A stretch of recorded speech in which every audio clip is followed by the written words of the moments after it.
परम सत्कार योग गुरु प्यारी साथ संगत जी राधा स्वामी जी।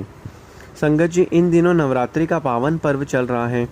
अक्सर कई सत्संगी मन में यह सवाल उठाते हैं कि जब हम पहले ही सत्संग का मार्ग अपना चुके हैं तो फिर नवरात्रि क्यों मनाएं? इन दिनों व्रत रखने की क्या आवश्यकता है? इसी विषय पर बाबा जी ने पूरी संगत के लिए एक बहुत ही गहरा और प्रेरक संदेश दिया है। आज हम आपको न केवल उस संदेश के बारे में बताएंगे बल्कि यह भी सुनाएंगे कि एक समय बाबा जी स्वयं माता रानी के मंदिर तक कैसे पहुँचे और वहाँ एक ऐसी घटना घटी जिसने बहुत कुछ बदल कर रख दिया।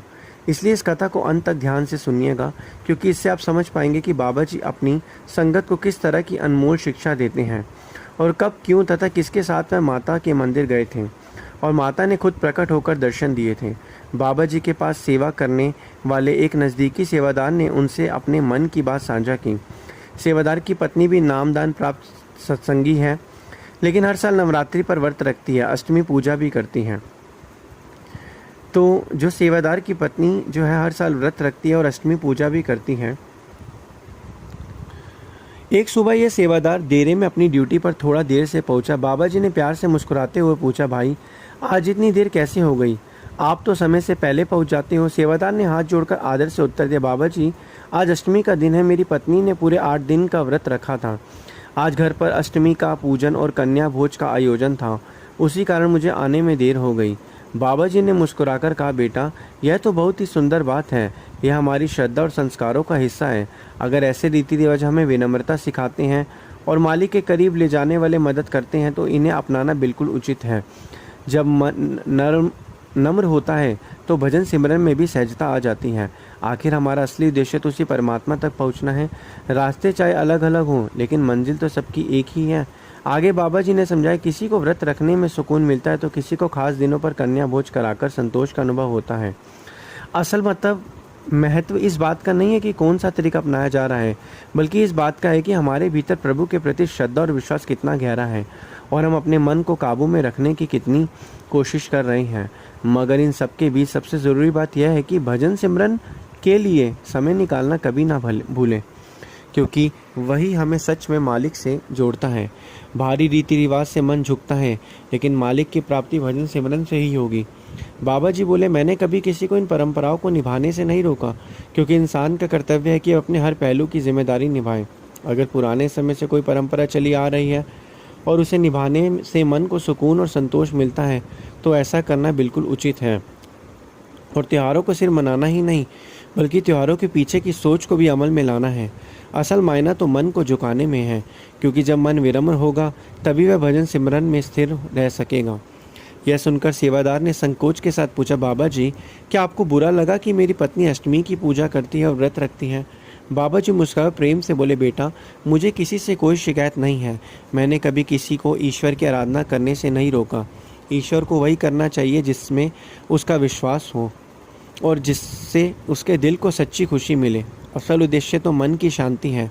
अगर पूजा पाठ या व्रत से किसी का मन झुकता है और उसे मालिक के करीब होने का एहसास होता है तो वह जरूर करे। मालिक तो एक ही है, बस अलग अलग धर्मों ने उसे अलग अलग नामों से पुकारा है। कोई भी धर्म यह नहीं कहता कि मालिक 2 हैं। संगत जी, क्या आप जानते हैं कि बाबा जी स्वयं माता रानी के मंदिर में भी पधारे थे? आज मैं आपको उस अद्भुत प्रसंग की पूरी कथा सुनाने जा रहा हूँ। यह घटना जम्मू की संगत के लिए तो अमूल्य ही है, लेकिन जो भाई बहन जम्मू से नहीं हैं उनके लिए भी ये लीला सुनना बेहद ज़रूरी है। इस घटना के ज़रिए आप समझ पाएंगे कि गुरु का दर्जा देवी देवताओं से भी ऊपर क्यों माना जाता है और क्यों देवी देवता भी गुरु को पाने को तरसते हैं। बहुत से लोग जम्मू के सत्संग घर ज़रूर गए होंगे, लेकिन जो बात आज आप सुनने वाले हैं वह शायद आपके ने पहले कभी ना सुनी हो। यह प्रसंग उस समय का है जब जम्मू सत्संग घर की नींव रखी जा रही थी। जिस ज़मीन पर यह सत्संग घर खड़ा हुआ था वह बाबा जी ने माता रानी से किस प्रकार प्राप्त की, यह जानकर आप हैरान रह जाएंगे और सोच में पड़ जाएंगे कि यह कैसे संभव हुआ। उस समय बाबा जी स्वयं माता रानी के मंदिर में पधारे थे और वहीं से अद्भुत कथा की शुरुआत हुई थी। यह कोई कल्पना नहीं बल्कि बिल्कुल सच्ची घटना है। जो संगत जम्मू से जुड़ी है उन्हें तो इसका ज्ञान अवश्य होगा, और जो नहीं जानते उनके लिए कथा सचमुच आंखें खोल देने वाली है। इस घटना के बाद हम आपको यह भी बताएंगे कि नवरात्रि क्यों मनाई जाती है। बहुत सारी संगत शायद यह नहीं जानती होगी कि नवरात्रि किस लिए मनाते हैं। पहले आप वो घटना सुने जब बाबा जी ने खुद माता रानी के मंदिर में पहुंचे। संगत जी, जम्मू का सत्संग घर बाबा जी के सबसे बड़े और महत्वपूर्ण सत्संग घरों में गिना जाता है। यह बाबा जी के भंडारे भी बड़े धूमधाम से आयोजित होते हैं। लेकिन जिस घटना का जिक्र मैं अब आपसे करने जा रहा हूँ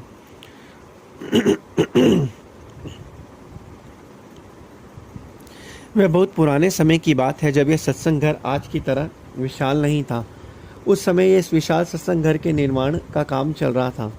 उस दौर में जम्मू का सत्संग घर काफ़ी छोटा हुआ करता था और बाबा जी ने देखा कि जम्मू और कश्मीर की संगत को सत्संग सुनने के लिए दूर दराज के सेंटरों तक जाना पड़ता है।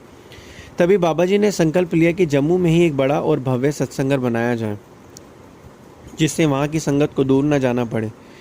इस उद्देश्य के लिए एक विशाल ज़मीन देखी गई और उसे खरीद भी लिया गया। ज़मीन मिलते ही एक नक्शा बनाया गया और नए सेंटर के निर्माण की सेवा शुरू कर दी गई। चारों ओर से हज़ारों सेवादारी सेवा में जुट गए। कोई जत्था शेड खड़ा करने में लगा था तो कोई सत्संग पंडाल की तैयारी में व्यस्त था। हर तरफ सेवा का उत्साह दिखाई दे रहा था और निर्माण का काम पूरे जोश और उमंग के साथ आगे बढ़ रहा था। देश के कोने कोने से संगत के जत्थे जम्मू सेंटर पहुंचकर तन मन धन से सेवा में भाग ले रहे थे। लेकिन संगत जी जैसे जैसे निर्माण कार्य आगे बढ़ा, यह महसूस हुआ कि सत्संग घर को पूरी योजना के साथ बनाने के लिए ज़मीन की ज़रूरत पड़ेगी। तब जब आसपास की जगह देखी गई तो पता चला कि जिस तरफ अतिरिक्त भूमि की आवश्यकता है, वही सत्संग घर से सटी एक ज़मीन पर माता रानी का एक पुराना और बहुत प्रसिद्ध मंदिर स्थित है।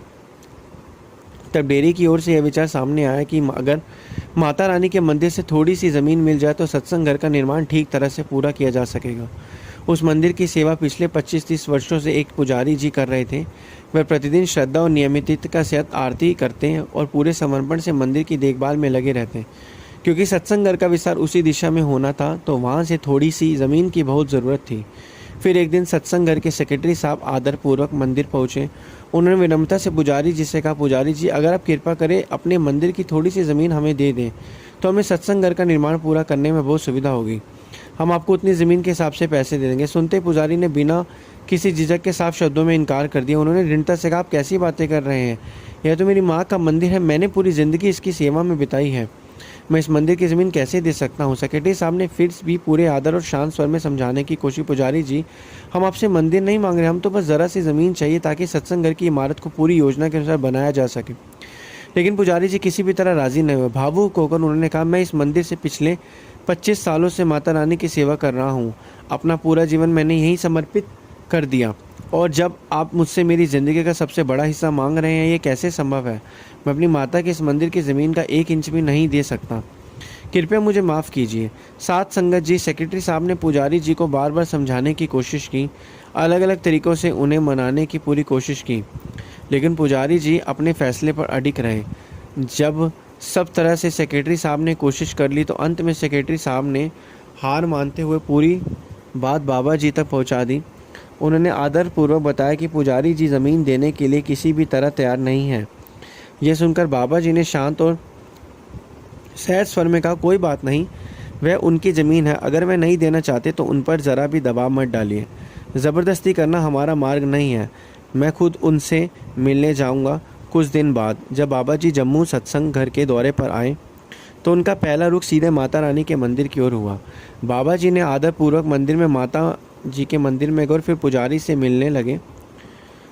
उन्होंने बड़ी विनम्रता से कहा, भाई आप हमें बस थोड़ी सी ज़मीन दे दीजिए। अब संगत जी पुजारी जी को तुरंत एहसास हो गया कि उनके सामने कोई साधारण व्यक्ति नहीं खड़ा बल्कि एक पूर्ण संत है। फिर भी क्योंकि पुजारी जी की आस्था तो माता रानी में थी, इसलिए पुजारी जी ने वही जवाब दिया जो उन्होंने पहले सेक्रेटरी साहब को दिया था। उन्होंने कहा, मैं पिछले 25 सालों से इस मंदिर में माता रानी जी की सेवा कर रहा हूँ, मैं यह ज़मीन आपको नहीं दे सकता, इसके लिए आप मुझे क्षमा कर दीजिए। बाबा जी ने उनकी पूरी बात ध्यानपूर्वक सुनी और बड़ी सहजता के साथ बोले, ठीक है, आप एक काम कीजिए, सीधा माता रानी जी से पूछिए। अगर माता रानी जी से जब आप पूछते हैं और अगर माता रानी जी आपको ज़मीन देने की अनुमति दे दे तो आप दे दीजिए और अगर मना करे तो बिल्कुल मत दीजिए। आखिरकार यह मंदिर तो माता रानी जी का है। बाबा जी की बात सुनकर पुजारी जी थोड़ी देर के लिए चुप हो गए और गहरी सोच में डूब गए। फिर धीरे से बोले, लेकिन माता रानी मुझे कैसे उत्तर देंगे। बाबा जी मुस्कुराए बोले, आप तो माता रानी के प्रिय सेवादार हैं, उन्हें ज़रूर आपसे बात करनी चाहिए। आपने 25 साल तक माता रानी जी की सेवा की है, क्या आपने कभी सीधे माँ से कुछ पूछने की कोशिश की, कभी बात करने की कोशिश की, यह सुनकर पुजारी जी फिर गहरी सोच में पड़ गए और धीरे से बोले, नहीं, मैंने ऐसी कोशिश कभी नहीं की। तब बाबा जी ने शांत और स्नेहपूर्वक स्वर में समझाया, देखिए, जब आपने कभी उनसे कुछ पूछा ही नहीं तो वह आपसे कैसे बात करेंगी। आप माता रानी से बात कीजिए, माता रानी आपको जवाब ज़रूर देंगी। बाबा जी की बात सुनकर पुजारी जी स्तंभ रह गए। उन्होंने कहा, मैं तो 25 साल से यहाँ सेवा कर रहा हूँ, लेकिन यह विचार मेरे मन में कभी नहीं आया कि मुझे माता रानी जी से सीधे संवाद करना चाहिए। बाबा जी ने बड़े धैर्य और शांत स्वर में आगे कहा, कोई बात नहीं, आज जब आप आरती करेंगे तब उनसे एक बार पूछिए कि क्या सत्संग भवन बनाने के लिए थोड़ी सी ज़मीन देना उचित होगा। अगर माता रानी अनुमति दे देंगी तो ज़मीन दे देना, और यदि मना कर दें तो बिल्कुल मत देना। आखिर ये मंदिर तो उन्हीं का है, इसलिए निर्णय भी उनकी इच्छा के अनुसार होना चाहिए। इतना कहकर बाबा जी वहाँ से लौट गए। संगत जी, अब होने वाला था एक बहुत ही बड़ा चमत्कार। उसी समय पुजारी जी ने मन में दृढ़ निश्चय किया कि आज वो माता रानी से सीधे संवाद करेंगे। जैसे ही शाम की आरती का समय आया, भक्तों की भीड़ मंदिर में उमड़ पड़ी। पुजारी जी ने पूरे भक्तिभाव से आरती संपन्न की और जब सारी संगत लौट गई तब वह अकेले रहकर माता रानी के सामने दीपक जलाकर ध्यान मुद्रा में बैठ गए। उन्होंने श्रद्धा से निवेदन किया, माँ, आज यहाँ एक गुरुजी आए थे, वह आपके मंदिर से थोड़ी सी ज़मीन मांग रहे हैं ताकि सत्संग घर के निर्माण को पूरा किया जा सके, लेकिन मैंने उनको साफ मना कर दिया। भला आपके मंदिर की ज़मीन उन्हें कैसे दे सकता हूँ। मैं यह भूमि तभी दे दूंगा जब आपकी अनुमति होगी। कृपया आप ही मुझे बताइए कि मुझे क्या करना चाहिए। संगत जी, अब हुआ एक ऐसा चमत्कार कि इस पुजारी का पूरा जीवन ही बदल गया। माता रानी ने साक्षात प्रकट होकर पुजारी को दर्शन दिया और पुजारी के सवाल जवाब देते हुए कहा, बेटा, जितनी ज़मीन में मांग रहे हैं उतनी उन्हें दे दो। वह सच्चे गुरु हैं, उनके इस कार्य से तुम्हारा भी उद्धार होगा और मेरा भी उद्धार होगा। अगर वह चाहे तो पूरा मंदिर उन्हें दे दो, मेरा भी छुटकारा हो जाएगा और तुम्हारा भी। इतना कहकर माता रानी अपने दिव्य स्वरूप से विलीन हो गई। यह पहली बार था जब पुजारी ने माता रानी जी से साक्षात संवाद किया। उनकी आंखें विस्मय और आनंद से भर गई। इतने वर्षों बाद उन्हें ऐसा दिव्य अनुभव मिला, उनके लिए अत्यंत अद्भुत था। पिछले 25 वर्षों में उन्होंने कभी ऐसा चमत्कार देखा ही नहीं था, लेकिन उस दिन जब एक पूर्ण गुरु के चरण मंदिर में पड़े, ऐसे लगा पुजारी जी को उनकी लंबी सेवा का फल उस क्षण प्राप्त हो गया। पहली बार माता रानी ने स्वयं उनसे संवाद किया था। पुजारी जी तो धन्य हो गए। इस अनुभव से अभिभूत होकर पुजारी जी तुरंत सत्संग भवन की ओर दौड़े। वह बाबा जी के चरणों में गिरकर बोले, गुरुदेव, आपको जितनी भूमि चाहिए उतनी ले लीजिए। यदि आवश्यकता हो तो मैं और भी ज़मीन देने को तैयार हूँ। पूरा का पूरा मंदिर ले लीजिए, बस मुझे आप अपना बना लीजिए। मुझसे बहुत बड़ी भूल हो गई जो मैंने आपका तिरस्कार किया। बाबा जी ने प्रेमपूर्वक पुजारी को उठाया और कहा कि आपकी कोई गलती नहीं है। जिस स्थान से हमारी आस्था जुड़ी होती है उस स्थान को हम किसी दूसरे को भी नहीं दे सकते, इसलिए आप अपने मन को भारी ना करो। संगत जी, इसके बाद सत्संग भवन के लिए जितनी ज़मीन आवश्यक थी उतनी ली गई और वहाँ निर्माण कार्य आरंभ हो गया। पुजारी जी मंदिर की सेवा के साथ साथ सत्संग घर में भी तन मन धन से सेवा करने लगे। संगत जी, याद रखो कि सच्चे गुरु का मिलना बेहद दुर्लभ है। उनके संग प्राप्त करने के लिए न केवल इंसान बल्कि देवी देवता भी तरसते हैं, मगर यह महान सौभाग्य केवल इंसानी जन्म में ही संभव है। इसलिए इस अनमोल अवसर को व्यर्थ नहीं कीजिए और हमेशा सदैव अपने गुरु के मार्गदर्शन पर और उन्होंने जो हमें नियम बताए उन पर हमेशा हमें चलना चाहिए। गुरु प्यारी साथ संगत जी, राधा स्वामी जी।